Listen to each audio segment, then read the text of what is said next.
வாஷிங்டன்ல இருந்து அமெரிக்காவினுடைய அதிகாரி ஒருவர் விடுத்திருக்கக்கூடிய அறிவிப்புகளை இன்றைக்கு அல் ஜசீரா சுட்டிக்காட்டி இருக்கிறது.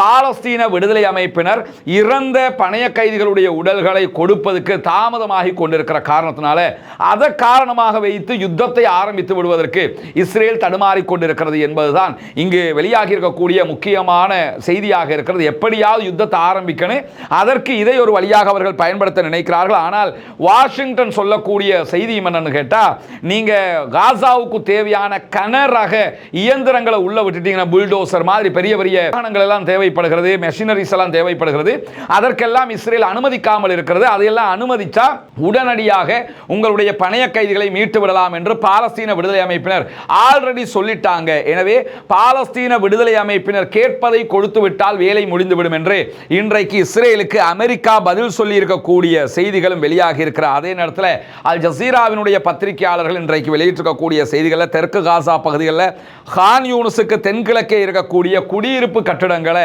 இஸ்ரேல் அழித்து வருகிறது. அதாவது இஸ்ரேல் தற்போது கண்ட்ரோல் பண்ணுகிற கான் யூனிஸினுடைய பகுதிகளுக்குள்ள இருக்கக்கூடிய பொதுமக்களுடைய கட்டிடங்கள் மேல குண்டு தாக்குதல்களை நடத்தி அதை அழித்து வருகிறார்கள் என்கிற செய்திகளும் இன்றைக்கு வெளியாகி இருக்கிறது. இவைகள் எல்லாம் தான் இன்றைக்கு வெளியாகி இருக்கக்கூடிய மிக முக்கியமான செய்திகளாக இருக்கிறது. பாலஸ்தீனம் தொடர்பாக தொடர்ந்து தாங்கள் முக்கியமான கவனங்களை செலுத்திக் கொண்டிருக்கிறோம் என்று கத்தர் இன்றைக்கு அறிவிப்பு விடுத்திருக்கிறது.